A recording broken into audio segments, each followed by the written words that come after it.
Bloomberg Audio Studios. Podcasts, radio, news. You're listening to the Bloomberg Balance of Power podcast. Catch us live weekdays at noon Eastern on Apple CarPlay and Android Auto with the Bloomberg Business app. Listen on demand wherever you get your podcasts or watch us live on YouTube. I'm Kailey alongside Joe here in Washington, and of course, right in between those two cities on the eastern seaboard is where you find Philadelphia. Of course, in a critical swing state in this election, Pennsylvania, and also the location of this first and potentially only debate we will see between the two presidential candidates, Donald Trump and Kamala Harris, who, of course, right now are in their final preparations before they get ready to take that stage at 9 p.m. Eastern time. Yeah, the Amtrak corridor looming large tonight. I guess Donald Trump making his way up from Florida, I believe. Kamala Harris from Pittsburgh, where she's been for the last, I guess, half week or so, preparing two very different preparation styles, as we saw in the first debate here. So a lot of questions about style over substance and who brings what. Of course, you know it's a big deal when David Gura is on the site and our asset has made his way to Philadelphia. In fact, he's in the spin room right now, where things start pretty early there. David, it's great to see you. We know that Republicans and Democrats will be using that room you're standing in to try to spin everything that is said, walk things back, try to reinforce points later on. Of course, all of that follows the debate that starts at 9 o'clock. Give us the lay of the land. Yeah, so we're in the media filing center. The spin room is just over my shoulder, and I think it's a more traditional media filing center and spin room than we had at the last debate. That, of course, took place in the basketball arena for Georgia Tech, so very different feel, very different atmosphere. And then, of course, the way that debate unfolded led to a very strange half hour or so after that debate when surrogates came out to talk to reporters after it concluded. This is, like that last debate, stands to be incredibly important. I think both candidates recognize that. You mentioned the means by which they've been preparing for this. We know that Kamala Harris has been in Pittsburgh, holed up in that Omni Hotel, going through a lot of policy preparation, doing the kind of mock debates that we've seen historically candidates do. Philippe Reines, the Democratic consultant and strategist who played the role of Trump for Hillary Clinton when she ran in 2016, playing that role in those mock debates out in Pittsburgh. Donald Trump choosing to do what he did last time, hold a lot of events, hold a lot of big rallies, and talk about policy with his advisors. We'll see sort of how that preparation comes to bear in the debate that takes place here tonight. I should say, not where I'm standing, not in the convention center, but a few blocks away. So again, kind of strange similarity to Georgia, where we won't be in the actual room. There won't be an audience in the room for the debate itself. It'll be the two candidates on stage, each at a different podium, and those two moderators, David Muir and Lindsay Davis of ABC News, asking the questions and hopefully keeping the trains running on time.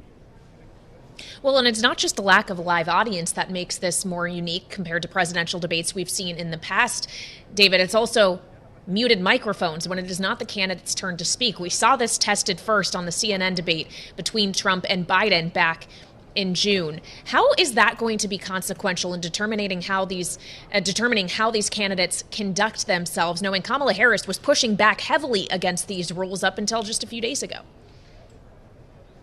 Yeah, it was a source of disagreement, as you say, for many weeks. And I think what Vice President Harris wanted to capture was a moment like she had when she was up against Mike Pence, he interrupting her, trying to talk, and she saying quite emphatically, "I'm speaking." And that was a moment that went viral and sort of bolstered her campaign. People really who supported her really thought that was a signal moment in her campaign.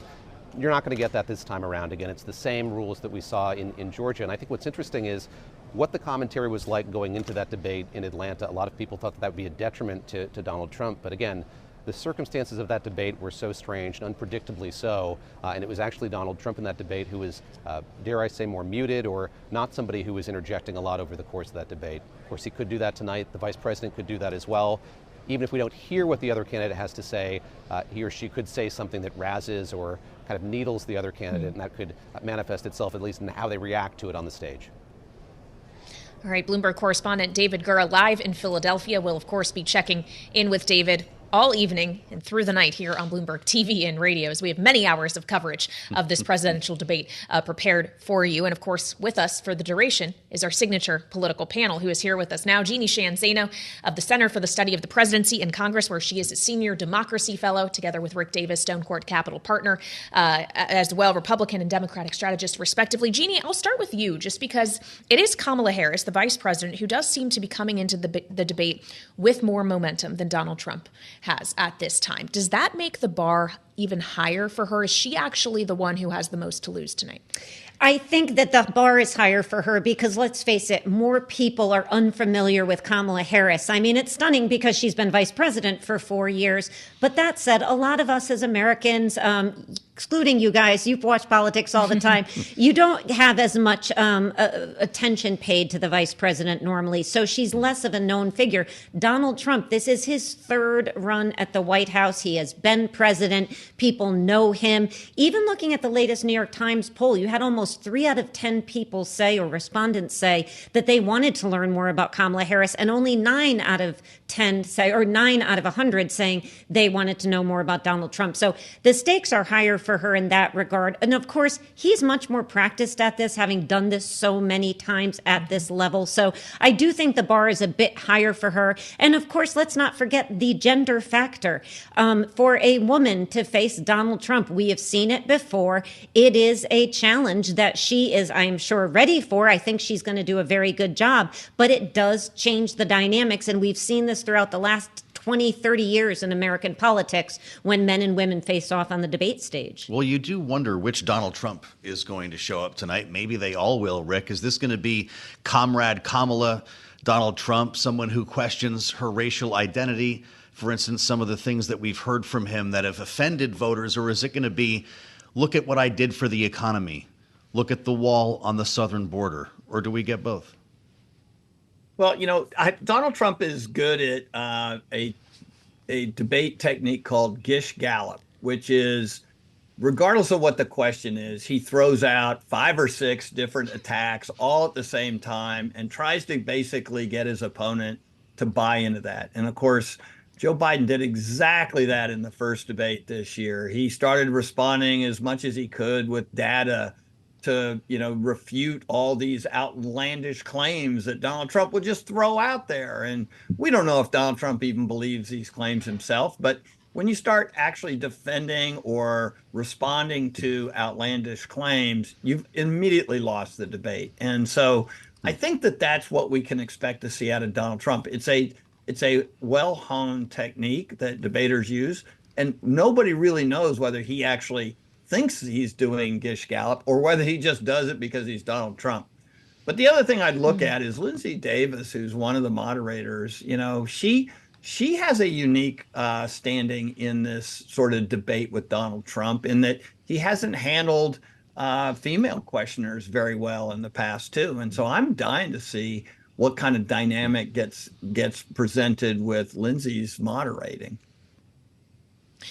Well, yeah, if we see repeats of past election cycles, like what we saw with Megyn Kelly, for example. Rick, to go back to the kind of Gish Gallop thing you're talking about here, the idea that he does seem to just throw things out there. And in fact, many times, if he's talking about statistics in the border, for example, he'll say, no one knows what the number is. I think it's 20 million. Makes it pretty clear that he's not actually talking based in fact. Knowing he has that proclivity to, if not outright lie frequently, at least misrepresent facts, is that something Kamala Harris needs to be prepared to actually fact check if the moderators don't do so? Or to your point, do you just need to let it slide and make your own points? Well, we know the moderators aren't going to fact check, right? I mean, that has become the standard with Donald Trump. And when they've tried it in the past, it hasn't gone well. So my guess is they're not in that business, and they'll say so.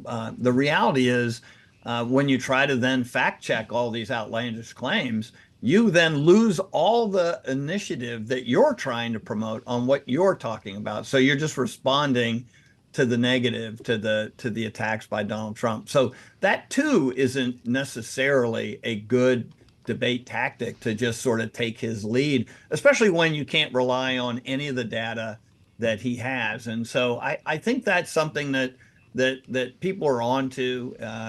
Certainly, if you look at the tape from the Biden debate, you'll realize that he fell into that trap, and he was having other problems related to age, but like, he was definitely trying to refute and be the fact checker, and it just wasn't working.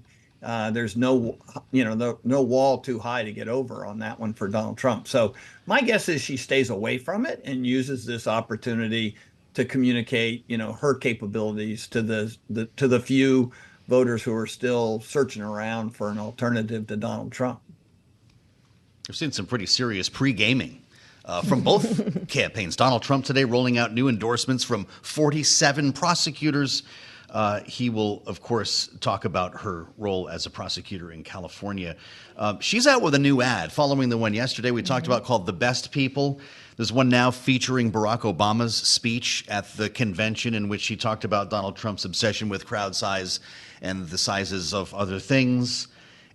Is this just par for the course now, Jeanne, or is the object tonight really to get under the skin of your opponent? You know, I think she should try, and I know Donald Trump will try to get under her skin to get under his skin. And I keep saying this. I have her spend the day watching A Few Good Men. She's a prosecutor. She should be Tom Cruise in that courtroom against Jack Nicholson. And you can't handle the truth, and let him go. Because the more she gets him to say things about the 2020 election being stolen, the 2016 election, his crowd sizes, it reminds people of what this will be like again, which is what they want to do. If Donald Trump wins, this is what you're in for. So I think she should be goading him. We know she's a prosecutor. I have to say, I think it was smart that Trump put out about the prosecutors, that the Trump team did, because she is a prosecutor and she's well known for having made her case in the Senate as the Attorney General of California. So I am getting my popcorn ready to sit with you guys to watch this. I think it's going to be great. I think it should be, you know, a holiday in the United States, debate day, but it's not. But I think it's going to be fascinating to see how both of them prosecute these cases. Well, and of course, prosecuting it over the airwaves in advertisements, as well as you allude to, Joe, that's something that costs money. And the money advantage is something that Kamala Harris does have at the moment. Rick, how much of tonight is not just about reaching voters, but about reaching donors? At this point in the race, do those incremental donations, if they can convince more people to pony up the money, does it matter? Yeah, I think that, as you point out, it's incremental. You don't really need it at this point. Both campaigns have enough to close. Kamala Harris has already made her media buys in most of these states for the balance of the election. And the reality is that money's not going to decide the outcome. So there'll be some money come in because partisans will see their candidates full view tonight. Over 50 million people probably watching, like the first debate, and there'll be some momentum there. But unless there's a knockout blow, I don't think you can expect a big surge of donations. And the reality is, it has a marginal impact. This kind of TV time, face to face, that's got impact. And I think this could be decisive for the outcome of the election, because I can't see anything else happening between now and Election Day that's going to get this much attention. Well, you know, Donald Trump, Jeanne, has one very powerful question that he can ask Kamala Harris tonight about every issue that she talks about solving. Why didn't you do anything about it for the last 3.5 years you were in the White House? How does she answer that? Well, can't she ask him the same question? Why didn't you address these things when you were in the White House? Well, he'll say things were perfect when I was in the White House. Why did we take over with the economy the way it was? You know, why was immigration the way it was? So I think she can respond to that. But you're absolutely right. He is going to be asking that. It is smart on his part because he wants to tie her to a relatively unpopular Biden presidency. And I do think she has to distinguish herself on that point. She's got to be new, shiny object change candidate and let him be a return to the past. So I think she's going to be prepared to answer those, but that's absolutely, I think, Joe, he's listening. He's going to ask those very questions all night. We know they're both listening right now, Rick. I'd love to. We only have a minute left, Rick. How would you counsel the candidate to answer that question? Yeah, look, I think she just ignores him. The reality is, again, engaging him and his attacks has never really worked for anybody who's opposed him. And I think she's just got to stay on her message and talk about the future and just keep saying, if you want to go back, that's a direction I'm not headed in. I'm headed forward. This has been the theme of her entire convention. I think it can reflect well on her. And by the way, the message isn't just, we're not going back to you, Donald Trump. We're not going back to my president, Joe Biden, either. And so it works both ways. And I think that's a safe harbor for her. All right, you guys, get some rest. We're going to meet back here on the later edition of Balance of Power. That's at 5 p.m. Eastern. And our special coverage, Kailey, that's at 8 p.m. Eastern time. Right. Did you eat your Wheaties this Oh, morning? yeah. Okay. Extra We're in for the long caffeination haul. on a day That's like a better today. answer. Caffeine, hydrate, breathe, repeat. That's good. I'll On do debate that. day. This is Bloomberg TV and radio. You're listening to the Bloomberg Balance of Power podcast. Catch us live weekdays at noon Eastern on Apple CarPlay and Android Auto with the Bloomberg Business app. You can also listen live on Amazon Alexa from our flagship New York station. Just say, Alexa, play Bloomberg 1130. In Washington, where we're counting down to the big debate, 9 o'clock tonight. It is our focus today here on Balance of Power as we try to bring you a range of voices to get a sense of what to watch and what to expect. Kailey, this is going to be arguably the most important day on the campaign trail between now and November for good reason. Well, absolutely. It may be the only time we see these two share a stage. It comes at a time when poll after poll suggests that this is an incredibly close race. There is no clear leader right now, nationally or in the swing states that will ultimately decide the balance of the Electoral College. And what that means is that they're not only trying to convince their bases of voters tonight that they can trust them, that they should turn out for them, but especially that they're trying to focus on those people who may yet be undecided or are just trying to decide whether or not they're going to bother showing up at all on November 5th. All the while trying to needle their opponent. As we hear, they are both trying to get under the other's skin tonight. There's been a lot of pre-gaming and trolling going on. So there are quite a few jobs they're both trying to do at once here, a bit of 3D chess. Yes. Indeed. So as we look at the board, the chessboard that is, we want to bring back now to Balance of Power Professor Jenn Jackson, who is joining us from Syracuse University, where she is assistant professor of political science. Always great to have you here, Jenn. If we could just actually begin with a conversation we were just having a few moments ago. We spoke with the Israeli minister of the economy, who, no surprise, spoke quite forcefully about what his government is trying to accomplish as it fights its ongoing war against Hamas in Gaza. He didn't really seem to want to weigh in on what he's looking for in the debate tonight from either of these candidates. What are undecided voters, specifically the ones that you spend a lot of time talking to, young Black voters or voters of color, more progressives who may feel passionately about this Israel issue? What are they looking to hear? You know, I think a lot of young people have been waiting to hear the same things probably for the past few years as they have been the past few weeks, which is a really clear stance on what lies ahead for the folks who are most vulnerable in the United States. I'm thinking right now about LGBTQIA plus Americans and those folks who have been working really hard over the past few years to recover from the COVID-19 crisis. So while Gaza and the ongoing conflict that's happening with Israel and in the Gazan on the Gazan Peninsula, there's also some questions here about what it means for those Americans who have been asking and asking and asking for answers also back home domestically. You wonder to what extent geopolitics will factor into this debate at all, Jen, and you can speak to that. The moderators have a lot of places they could go here with so many questions about policy proposals, more of them, I think, aimed at Kamala Harris than Donald Trump. And I wonder your thought on that. I think it's been established that the bar is higher for the vice president. She's less known than Donald Trump and has not put forth details on some of her ideas. What do you think?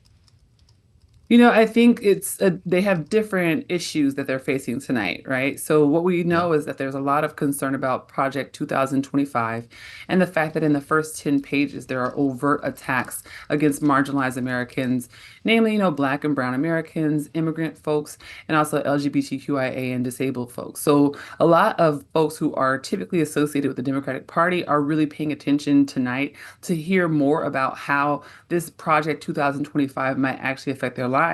Where VP Harris has an opportunity is to actually give us some sort of policy that will actually speak against this kind of retraction of protections, this retraction of rights that is very clearly a part of not only Project 2025, but some of Trump's previous administration. His previous Agenda 47 is almost mirrored identically in Project 2025. And this was the agenda that was seeking to make binary gender a kind of federal statute to think about ways to retract support for policies that offer gender affirming care and also to sue practitioners and even identify folks like librarians and teachers as sex offenders. So there's an opportunity for VP Harris to set herself apart and explain how she'll create a more progressive vision for folks who are most afraid of what the outcomes might be in this election. But for the Trump camp, they've got to help people understand why we should take them seriously at all. And I would say at this point, maybe we shouldn't. Well, okay, Professor, as we consider whether or not Kamala Harris will be outlining more progressive ideas, she may be haunted a bit by her primary campaign of 2019, in which a lot of these attacks that she's been fielding from her opponents emanate from her stance on fracking, for example, healthcare and other matters. Is it wise for her to try to hold the center tonight, or does she need to be pulled to the left a little bit if she wants to turn out the voters who will actually amount to them that could make her president? You know, I think that she's been working really hard for the past few weeks to get those moderate voters on her side. And I think she's going to have a balanced kind of approach tonight. There are people who are listening who actually, I think that typically folks see as kind of in the pocket of the Democrats. Those people who are more on the radical left or the more leftist politics, they believe that those folks will automatically show up to vote because they're hoping that those young people, those marginalized folks, those vulnerable populations, working class Americans will want to save us from fascism and hope that this will be a preservation of democracy. But they can't just count on people believing that she'll stand up for them. They can't take those voters for granted. So she will absolutely have to toe the line between some of that more kind of left-leaning policy work and helping us understand what that looks like, but also remembering that moderate voters are still asking questions of both sides. Mm-hmm. Jenn, it's our job to try to pull you into policy here. We're on Bloomberg TV and radio, and you're pretty good at that. But I wonder to what extent this is a personality contest tonight and the battle of the zingers. You know, that's the thing that I'm actually concerned about. We've seen over the last few weeks that Trump has come out and literally said that his team told him not to attack Kamala in a personal way, and he did it anyway. And so I think that, there will always be kind of folks choosing their approach. And we know that for Donald Trump, that has previously been through the kind of character assassinations and the efforts to denigrate people based on who that he thinks they are. So I think where VP Harris has really stood apart from him is that she's focused on how she's going to show up for everyday Americans. Well, so he may be fighting that fight. He may be jousting in terms of those negative attacks tonight, but I don't think that she's going to lower herself to that level. She hasn't yet, and I don't think she should today.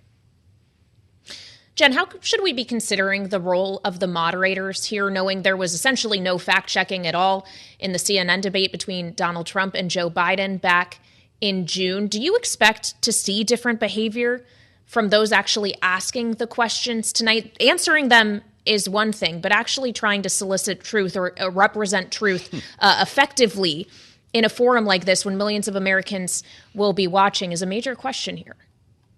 I think that's something that a lot of us are concerned about, those of us who do social scientific work and are hoping that the facts will prevail. But what we've also seen is that, specifically on the Trump side, there's been efforts to pull back on fact checking. And we saw this at the NABJ conference earlier this season. So I think that the concern has been that even if there are some kind of guardrails in place to ensure that facts are centered, there may be also some tactics to try and pull back on that. So I think that the moderators have a tough road ahead of them because we know that this is a tactic that the Trump administration, even when he was in office, used to manipulate the kind of narratives that came out from the policies that he enacted. So I'm not confident that it'll be an easy conversation. I actually think it'll be quite hard to keep him on topic, to keep him on task, and to get him to actually answer the hard questions. And that's where, Americans have continued to be disappointed by these conversations because they're not getting the answers that they're looking for. Hey, Jenn, it's great to have you back. I know you'll be watching like we are tonight. Jenn Jackson, assistant professor, political science, Syracuse University, author of Black Women Taught Us, an Intimate History of Black Feminism. Always a smart conversation, Jenn. We appreciate that. You're listening to the Bloomberg Balance of Power podcast. Catch us live weekdays at noon Eastern on Apple CarPlay and Android Auto with the Bloomberg Business app. Listen on demand wherever you get your podcasts or watch us live on YouTube. It's not just any Tuesday, though. It's the Tuesday that brings us potentially the only presidential debate between Donald Trump and Vice President Kamala Harris that we will see this election cycle. We'll have full coverage of it for you here on Bloomberg TV and radio. Myself, Kailey, Leinz, alongside Joe Mathieu. And what we know, Joe, is that obviously top of mind to the American electorate are more domestic issues, the border and the economy. Yet on that stage tonight, the candidates may have to field a number of foreign policy questions as well when it comes to Russia and Ukraine, China perhaps. That's right. And of course, what could be most difficult for the incumbent vice president is questions around Israel and the ongoing war against Hamas. Knowing the fissures we've seen in the Democratic Party, the outrage in some cases by progressive Democrats, and a needle to thread here for Kamala Harris, is it the same policy as the Biden administration? Will there be continuity here, or is this a new approach? Donald Trump, I suspect, will suggest as much. And there has been this narrative that Donald Trump would be more friendly, or at least less hard on Benjamin Netanyahu, that they have a better working relationship. Maybe some of this will come up tonight. But you bring up a great point. People typically do not vote on geopolitics, and we could be in a different world in this campaign. That'll be illuminated tonight. Yeah, and it is worth noting as we talk about the fissures within the Democratic Party, maybe not everyone votes on geopolitics, but some may choose not to vote over these kind of issues. True. That's what the Harris and Democrats broadly may be more worried about, is this idea that it could depress turnout among more progressive voters and in critical areas like Michigan. Well, as we make reference to the situation in Israel and throughout the Middle East, we're joined here in Washington by a major stakeholder that would be Nir Barkat, Israel's minister of the economy, visiting Washington on this important day for our politics here in the U.S. Minister, it's great to see you. Thank you for joining us again on Bloomberg. Thank you very much for hosting me. I don't know if you want to dip your toe into these waters tonight, but of course, a lot of people around the world are going to be watching this debate to try to get a sense of what choices the United States and the world are facing here when it comes to the next president. Will you take time to watch tonight? Can you give us a sense of what you are looking to hear? Well, naturally, I think it's healthy for Israelis not to get involved in American politics. We want to stay bipartisan. We want to make our case and remind the American public and the world public who we're up against. Israel's against radical jihadists that want to wipe us off the map. They also want to wipe out all non-Muslims. This is jihad. And what you saw, the atrocities we saw in October 7, from their perspective, they want to rearm, regroup, and do it again and again and again. That's their charter. And this is what we're facing. Not only with Hamas, we're also facing Hezbollah in the north, the same jihadists. They want to wipe us off the map. They're troubling our northern border. Just to give you some perspective, we have 70,000 Israelis out of their homes. It's like 2.5 million people in the United States. That's the equivalent. Double than San Diego if it was attacked from Mexico. More than Manhattan. This is the kind of pain we're suffering in the north, and we have to fix it. Add to that the fact that Iran and Qatar, the head of the snake and the biggest funder of terror, are also part of that alliance. They're funding, Qatar is the biggest funder of terror around the world. Their blood money, wolf in sheep's clothes. They funded Taliban, they funded ISIS, they fund all terror cells around the world. And Iran, that wants to go after the moderate Arab states as much as they're targeting us. This is the alliance that Israel is against. And thank God, it's a great opportunity to thank the administration, to thank the American people for the huge support we're getting. We must understand that it's not a simple task. We have to eliminate Hamas off the map and not enable them to attack us again. Well, as you talk about Qatar specifically being a funder of terror, they are also one of the parties at the negotiating table who are helping mediate ceasefire talks between your government and Hamas. Are they not credible in this? Why are they part of those conversations if it sounds like you have zero reason that you see to trust them? One of the biggest mistakes our own government made, including the U.S. government, is enable Qatar to fund Hamas. A huge mistake we've made, and it's not too late to correct it. We prefer to see the Emirates and the Saudis that seek peace, that are looking for to expand the Abraham Accord. We'd like to see them support moderate Arab Palestinians. And we have to eradicate and take away the capabilities of Hamas the atrocities that we're still going through, and look at what they've just done. They murdered in cold blood 6 of the hostages in cold blood. They don't care about our lives. They don't care. They think differently. They use every weaponry they have in order to kill Israelis, and they don't care about their own lives. They don't care at all. They hide behind their own civilians. We protect our civilians. They use their civilians as shield because they know our strength, which is perceived as a weakness by them, because we care about human life. And they have no care. They promote death and destruction. Your ministry, your finance ministry, has cut its projection for growth in 2024, and Bloomberg is reporting that you're lowering your GDP forecast for 25. What is the cost, financially speaking, of this war?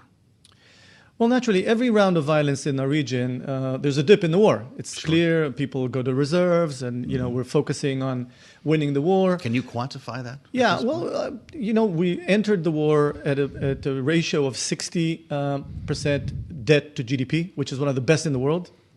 We're now at about 70% debt to GDP. We'll spread that throughout the years. We understand that we have to focus on winning the war first.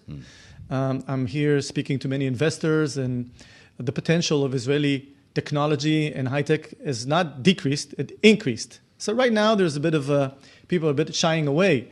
But as they're shying away right now, I know that the world is interested in great products. And we have great security product, healthcare, agro-tech, food tech, desert tech.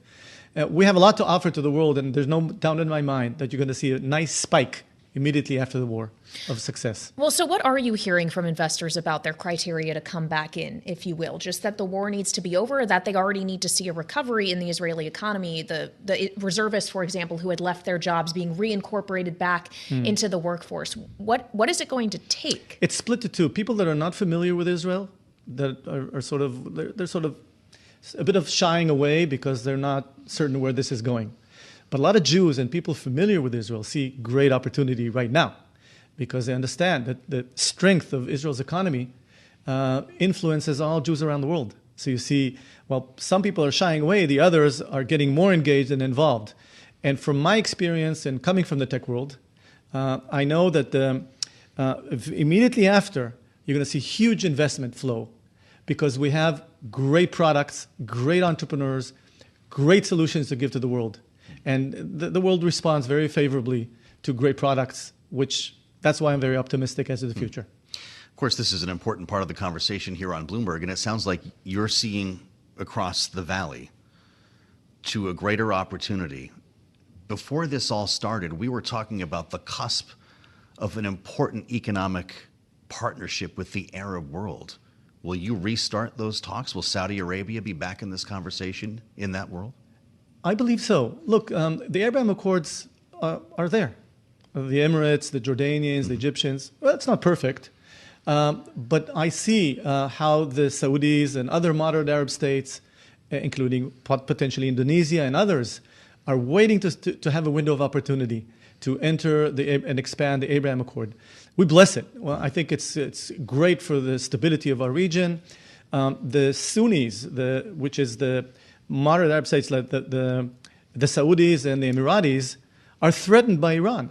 Just the other day, about 2 weeks ago, Iran clearly stated that they are going after them. They're the biggest enemy for Iran. Iran wants to take over all the holy sites of the Islam and then go after Israel. And guess what? You're next in line. All the non-Muslims are in the same line for these radical jihadists. And so I think it's in our best interest. It's in their best interest. It's in America's best interest to align with the moderate Arab states. They write big checks. They're interested in collaboration and integrating with the West, and we're the gateway for that.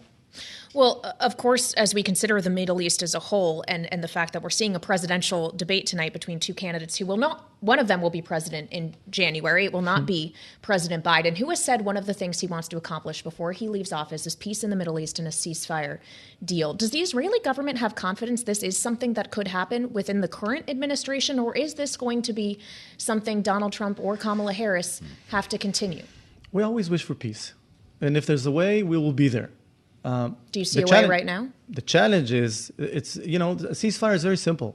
The minute Hamas lays down its weaponry, releases the hostages, there's a ceasefire. Immediately. But as long as they keep those hostages, and as long as they again and again say that they want to eradicate Israel, and they want to do it again and again, we got to make sure, like what happened with the Nazis, okay? You didn't leave some of the Nazis to regroup at the tail end of the Second World War, those criminals. And these criminals, these psychopaths, we cannot enable them to continue ruling Gaza and to prepare for the next October 7 attack. So from our perspective, I wish it was, it's a strategic goal for Israel to have peace with its neighbors. We've demonstrated that with Egypt, 40 years peace, with Jordan, 25 years, now the Abraham Accord, a few years. We want to expand that with people that recognize the state of Israel. And when they don't recognize the state of Israel and they've committed those atrocities, we will not let them live after this round of violence.